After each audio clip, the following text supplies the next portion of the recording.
PRSAs, this was a significant enough change in regard to PRSAs under Section 14, whereby the pension regime, by way of background, was revolutionised, really, was radically changed in or around the year 1999-2000 when Charlie McCreevy was in office.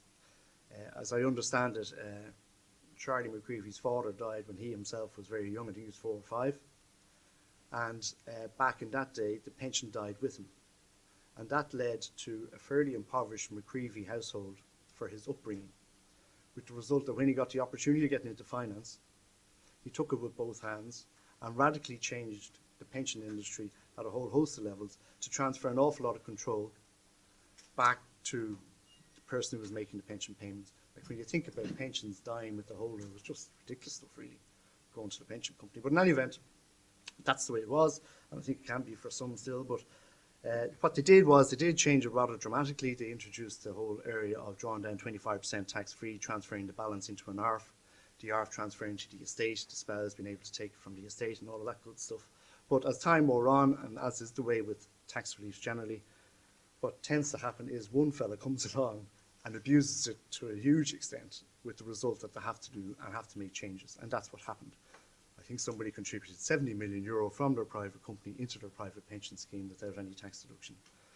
So they had to bring in changes, and those changes came in the form of a standard fund threshold of €2 million, with the result of where your fund exceeds €2 million, you're subject to an excess tax of 40% on the amount over the €2 million.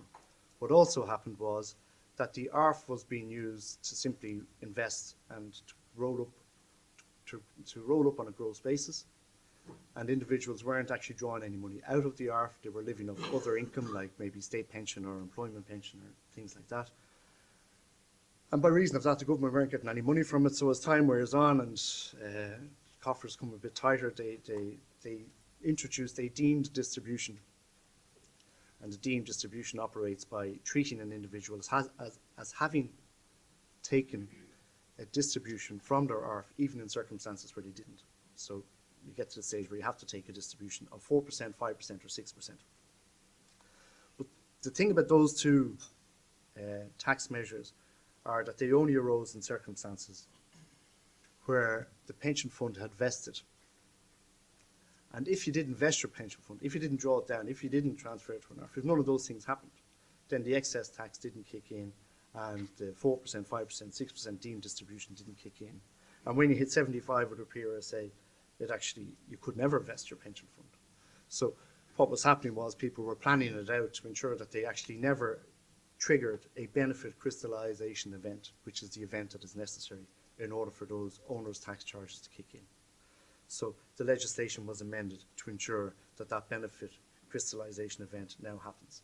And it happens on the 75th birthday if it hasn't happened before that. I think James might have an idea on one or two of those aspects of it, which he might chat with you about.